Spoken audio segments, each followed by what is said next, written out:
संक्रांति की बातचीत करता रहा। शुभ हिंद। मैं संक्रांति की बातें करता रहा और तब मेरी मोबाइल ऑफ हो गई। क्या टच हुआ नहीं हुआ मुझे पता नहीं चला और मैं कहते कहते आगे बढ़ गया। ढेर सारी टॉपिक्स मैं जिक्र कर चुका, लेकिन जिक्र करते करते पता नहीं चला कि कब कैमरा ऑफ हो चुकी, जिसके बारे में मुझे जानकारी नहीं, इसलिए क्षमा चाहूँगा। और चलिए हम आगे बढ़ते हैं। और मैं बता दूं कि मैं अभी रास्ते में बड़ियाही के बारे में जिक्र किया, बनगांव के बारे में जिक्र किया मेरे दूसरे वीडियो में। और वाकई यदि बनगांव की स्थिति कही जाए तो पहले बहुत ही दुर्लभ था, व्यवस्थाएं अच्छी नहीं थी, लेकिन इन दिनों यदि देखा जाए तो एक शहर वाली स्थिति आ गई है बनगांव में। जैसे कि आपको मैं एक और अच्छी चीज़ें दिखलाना चाहता हूँ, वो देखेंगे। वो एक है राइस मिल। कभी मौका मिला तो मैं अंदर जा कर के आपको राइस मिल के बारे में जानकारी दूंगा। यहाँ खेती भी देखिए, खेती होती है। वो रहा राइस मिल। आगे जाएंगे पश्चिम की तरफ तो आपको शांति मिशन और विकास विद्यालय वो भी मिल जाएगी इस रास्ते से। जब नीचे उतरेंगे तो ये ब्रह्म स्थान का जगह है, ये इसे ब्रह्म स्थान कहते हैं। और काफ़ी यहाँ पे इनकी भी सिद्धि है, लोग यहाँ मन्नत करते हैं। पहले यहाँ पे हाँ, इस मोड़ के बारे में एक चीज़ बताना चाहूँगा। यह मोड़ एक ऐसी चीज़ थी जहाँ आए दिन, शायद मैं आपको दिखलाने में किसी दिन ना किसी दिन सक्षम हो जाऊंगा कि देखेंगे कि आए दिन यहाँ एक्सीडेंट होती थी, अब नगण्य हो गई है। यूँ कहा जाए कि अब नहीं होती है। ये है ब्रह्म स्थान। यहाँ आए दिन यहाँ एक्सीडेंट होती है, सड़क टूटता है, लेकिन जब से यहाँ पे कुछ ऐसी चीज़ें की गई है तो वो कम हुआ है। ये बनगांव का पोखर, बनगांव की तरफ जब आप बढ़ेंगे, आप तो हम लोग बड़ियाही से भी आगे बढ़ गए, सहरसा की तरफ जा रहे हैं। और यहाँ भी एक जिम खुली हुई है, कोई जिम है, बोर्ड नहीं लगी हुई अभी, या उखड़ गया है वो बोर्ड। तो ये इस स्थान पे पहले काफ़ी एक्सीडेंट हुआ करती थी। कहा जाता था कि भूत प्रेत का प्रकोप है। फिर यहाँ कुछ अनुष्ठान, कुछ पूजा याचना और एक मंदिर की स्थापना कर दी गई। मंदिर की स्थापना करने के बाद यहाँ वो दुर्घटनाएं कहा जाए तो ख़त्म ही हो चुकी हैं। अब कुछ लोग लापरवाही की वजह से दुर्घटनाग्रसित हों तो उसमें नहीं कुछ कहा जा सकता, उसके लिए मैं नहीं कह सकता हूँ। या आप मुझे कहेंगे कि भाई आए दिनों भी हुई है, तो उसे देखेंगे कि आप यहाँ पोल्ट्री फैक्ट्री, यहाँ इन दिनों एक नई नस्ल के मुर्गे पाए जाते हैं। इनको कड़कनाथ कहते हैं, जिसका कहा जाता है कि स्किन और मसल्स, मांस वगैरह जितनी भी चीज़ें हैं वो एकदम डार्क ब्लैक की तरह होती है। मैंने दूर से देखा है, लेकिन मैं मांस मछली नहीं खाता हूँ।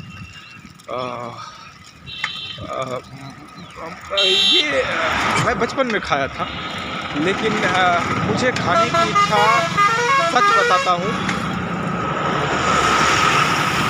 कि होती है, बट मैं इसलिए नहीं खाता हूँ कि पता नहीं, मुझे दया भाव होता है कि मैं किसी को मार करके खाऊं।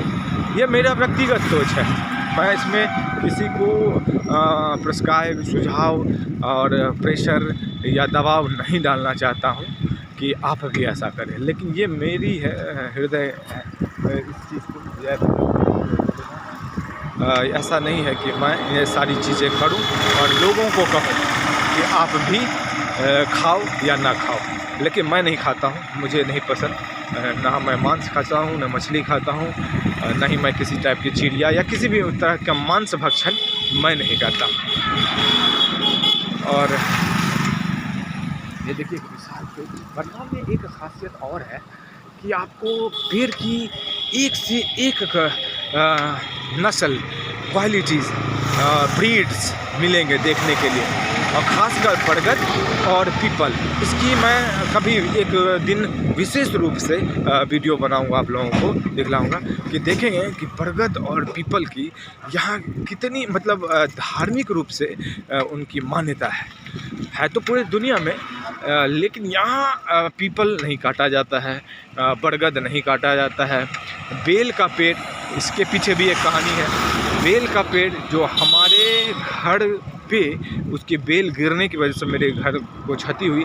लेकिन मैंने किन्हीं को कहा भाई साहब ये बेल कटवा दो, थोड़ी साइड से कटवा दो, अपने हिस्से में रखो। लेकिन कई मज़दूर वो काटना नहीं चाहे। बाद में मैंने हमारे एक शिष्य हैं, स्टूडेंट हैं, मित्र भी कह दीजिए उनको, कि उन्होंने, साहिल नाम है, MD साहिल, उन्होंने मेरी मदद की। वो चढ़ करके काफ़ी मेहनत से वो उन्होंने वो पेड़ को काटा। तो यहाँ बेल का पेड़ भी लोग नहीं काटते हैं और एक आस्था रखते हैं। अच्छी बात है, आस्था रखना और समझदारी रखना, ये दोनों अलग अलग बात है। दोनों को अपनी जगह महत्ता भी है। ऐसा ना हो कि अंध विश्वास में पड़ करके हम क्षति पे क्षति महसूस कर रहे हैं। भगवान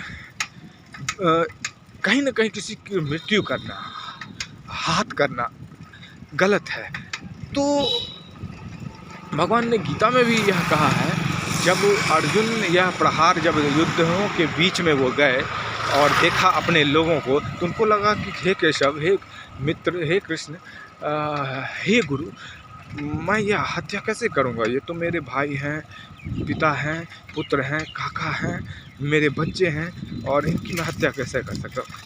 तो आपको दिखा होगा कि आपने यदि सीरियल या गीता पढ़ा हुआ तो देखेंगे उसमें मोटिवेशनल स्पीचर्स वो कृष्ण ने ये चीज़ को संभाला है और उन्होंने बताया है कि नहीं, यही ज़रूरी है, अभी यही ज़रूरी है, नहीं तो इसका यदि संहार नहीं करेंगे तो तुम कायर कहलाओगे, तुम नपुंसक कहलाओगे। तुम यदि इसको कर दे तो इसकी हंता तुम नहीं बनोगे, ये इसका कलंक तुम पे नहीं लगने वाला है। लेकिन यह करना है इस समय। जैसे छोटी सी बात मैं कहता हूँ कि किसी को छुरी मारना गलत है, लेकिन घाव हो जाए तो वही डॉक्टर के पास हम जाते हैं और छुरी कांटा से उसको ऑपरेशन करवाते हैं, खात्मा करवाते हैं, निजात पाते हैं। तो वो डॉक्टर को कोई पाप नहीं लगता है और ना ही उसे पुण्य लगता है, इसलिए कि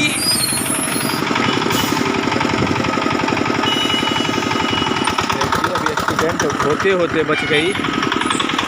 ये आगे गाड़ी रोक दिया और भाई साहब ये वीडियो बनाते बनाते ये बस वाले लोग, शुक्र है कि इन्होंने ब्रेक लगा दी, नहीं तो हमारे चले जाते, इसकी गलती थी और ऐसे में ही एक्सीडेंट होती है। आप यदि ब्रेक लगाते हैं किसी चीज़ में तो आगे पीछे देख लीजिए, फिर ब्रेक लगाइए कि कहाँ रोकना है, कहाँ नहीं रोकना है। खैर हम आगे बढ़ते हैं। तो डॉक्टर को ना पुण्य लगता है ना पाप लगता है, क्योंकि पुण्य का काम तो वो किए हैं, लेकिन वो उन्होंने उसका मूल्य लिया है, पैसे लिए हैं, तो वो कहीं से क्राइम नहीं। लेकिन राह चलते यदि हम किसी को छुरी मार दें और उसको आहत हो जाए, यदि आपको संभालना नहीं आता है, सिर्फ मारना आता है, तो वह अपराध हो सकता है, वह अपराध में घोषित हो सकता है। तो उसी प्रकार किसी का बुरा ना सोचें और करें, आगे बढ़ें और विकसित। आप देखिए हम लोग बनगांव से बड़ियाही से मैं एक पुल पे पहुंच चुका हूँ। यहाँ एक मंदिर है, शिव जी की मंदिर है ये, यहाँ राम जी की भी स्थापना की गई है। यहाँ यह एरिया रहुआ मनी कहलाता है। जो रहुआ मनी से ही हम लोग जहाँ महादेव की मंदिर देखा था वहाँ से लेकर यहाँ तक ये रहुआ मनी कहलाता है। यहाँ से ढाला हम नीचे उतरते चले जा रहे हैं ढलान में, और यहाँ चिमनी भी है। बहुत ही खूबसूरत आज के समय में यह दृश्य देखा जाए तो बहुत ही बेहतरीन चीज़ देखने को मिलती है। बहुत सारे लोग हैं जो चल रहे हैं अपने काम की तरफ जाते हैं। फिर इसी समय में ये रास्ता एक समय मुझे याद है जब मैं अपने पापा के गोदी में आया करता था गांव, तो तभी टमटम चला करती थी। अभी देखेंगे कि ढेर सारी वाहन चल रही है। कभी शायद एक टमटम हुआ करता था, तो मुझे लगता है 200 मीटर के आसपास में फिर कोई साइकिल मिलती थी, फिर कोई साइकिल सवार आ रहा होता था या फिर कोई टेम्पू चल रही होती थी। उस समय की बात है। और अभी देखेंगे कि काफ़ी रफ्तार में लोग यहाँ, वैसे अभी भी कहेंगे तो बहुत ज़्यादा भीड़ नहीं है, लेकिन आने वाले समय में या भीड़ बढ़ जाएगी। ये रास्ते फिर अभी देखिए बगल में खेत है वगैरह है, जिनकी जिनकी ज़मीन है वो अपनी ज़मीन को एक्वायर किए हुए हैं, घेर लिए हुए हैं, ताकि कल के डेट में विवाद में ना फंसे। ये देखिए छोटी छोटी ज़मीनों को घेर लिया गया है, ये क्योंकि यहाँ का मूल्य धीरे धीरे बढ़ता जा रहा है। पहले ऐसा कुछ भी नहीं था, कोई खास ये अपने पैकारी के लिए, कपड़ा बेचने के लिए साइकिल पे जा रहे हैं। ये फिर हम नए वीडियो में मिलेंगे, तब तक आपसे इजाज़त चाहता हूँ और कोशिश करता हूँ कि फिर नई वीडियो आपको बताऊँगा, आपसे आपकी जानकारी दूँगा। आप प्लीज़ इसे लाइक करें, सब्सक्राइब करें, शेयर करें। धन्यवाद। शुभ हिंद।